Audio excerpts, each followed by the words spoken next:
all the officers at the constituency level, honorable MLAs for this program. Before we start with the program, sir, I'll request honorable Finance Minister, Minister Planning also to say a few words, sir.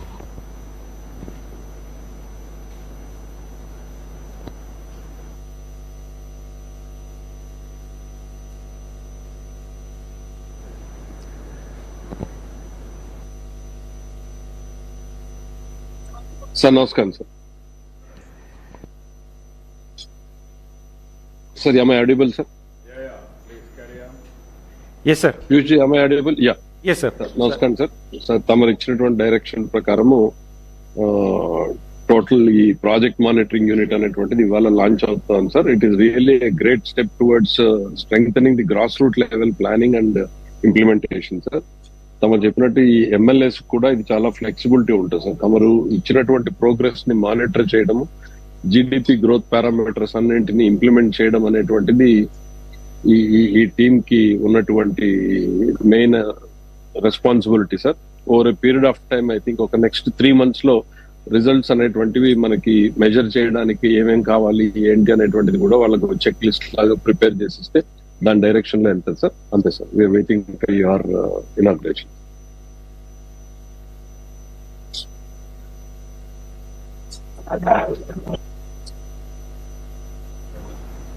We'll start the inaugurate all the offices, sir, and constituency offices, and then we can go ahead with interaction, sir. So first of all, we'll prepare for launching, sir.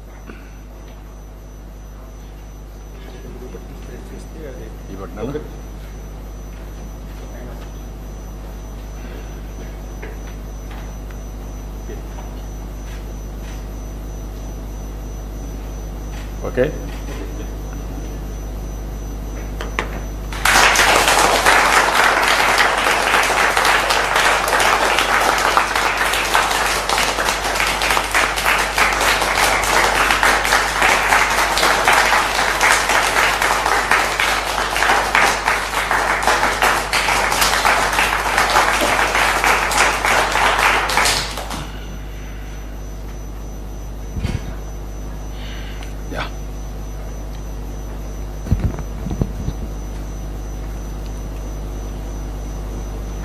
అందరికీ నమస్కారాలు. ఇటు రాష్ట్ర స్థాయిలో ఉండే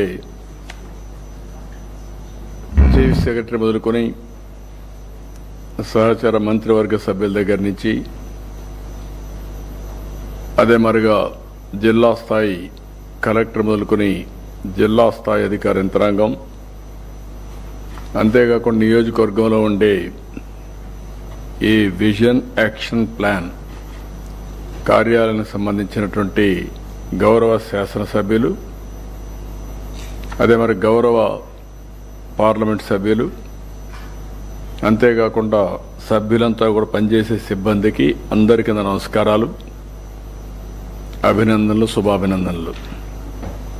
ఈరోజు మనం ఒక historical డేకి శ్రీకారం చుట్టాం. కొత్త ప్రభుత్వం వచ్చి 12వ తారీఖుకి 1 సంవత్సరం అవుతుంది. ఈ సంవత్సరం కంటే ముందే ఒక విజన్ తయారు చేసుకున్నాం. మనందరికీ స్వాతంత్రం వచ్చి 100 years పూర్తి చేసుకునే సందర్భం 2047. దీనికోసం భారతదేశం ప్రధానమంత్రి నరేంద్ర మోడీ గారి ఆధ్వర్యంలో వికసిత్ భారత్ 2047 ఒక విజన్ డాక్యుమెంట్ తయారు చేశారు. మనం కూడా దానికి సింక్రనైజ్ చేసుకుంటూ స్వర్ణాంధ్ర విజన్ 2047కి మనం శ్రీకారం చుట్టాం. ఇందులో టాప్ 10 ప్రిన్సిపల్స్ మీరు ఒక్కసారి చూస్తే, పేదరికం లేని సమాజం, జీరో పావర్టీ, అదే సమయంలో P4, ఎందుకంటే ఆర్థిక అసమానతలు తగ్గించే లక్ష్యంగా P4 కూడా తీసుకొచ్చాం. ఇంకొక పక్క ఉద్యోగ కల్పన, అది కాకుండా మూడోది నైపుణ్యం, మానవ వనరుల అభివృద్ధి. నాలుగోది నీటి భద్రత, తాగడానికి కానీ, వ్యవసాయానికి, ఇండస్ట్రీకి, water security. Agritech, future is agriculture. అగ్రికల్చర్లో రైతుకు గిట్టుబాటు ధర రావాలి, ఆదాయం పెరగాలి. అందుకే ఈరోజు మనం అగ్రిటెక్ని ఫోకస్ చేస్తున్నాం, వాల్యూ అడిషన్ కూడా ఫోకస్ చేస్తున్నాం. అదే మరిగా అంతర్జాతీయ స్థాయి లాజిస్టిక్స్. యాజ్ ఆన్ టుడే మనం చూస్తే మన దేశంలో 14% లాజిస్టిక్స్ కాస్ట్ ఉంది. ఇంటర్నేషనల్గా చూస్తే 8% ఉంది. ఈ 6% మేక్స్ ఆల్ ది డిఫరెన్స్. దీన్ని ఏ విధంగా సమర్థవంతంగా తగ్గించగలుగుతాం, ఏ విధంగా మనం ముందు తీసుకుపోతానో ఆలోచించడం కోసం అంతర్జాతీయ స్థాయి లాజిస్టిక్స్ ప్రొవైడ్ చేయాలనుకుంటున్నాం. ఇంకొక పక్కన ఇంధన వనరుల సమర్థ వినియోగం. మనం ఎప్పుడు మాట్లాడినా ఓన్లీ పవర్ గురించి, ఎనర్జీ గురించి మాట్లాడతాం.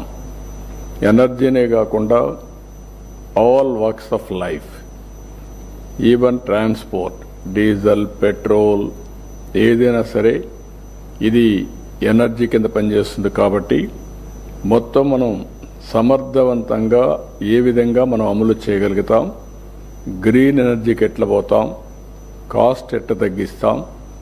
Democratisation of power generation is a reality.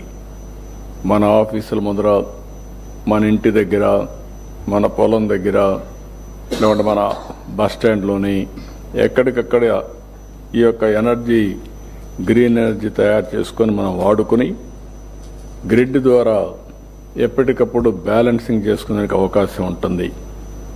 ఇంకొక పక్క నాణ్యమైన ఉత్పత్తులు, అదే మరి బ్రాండింగ్.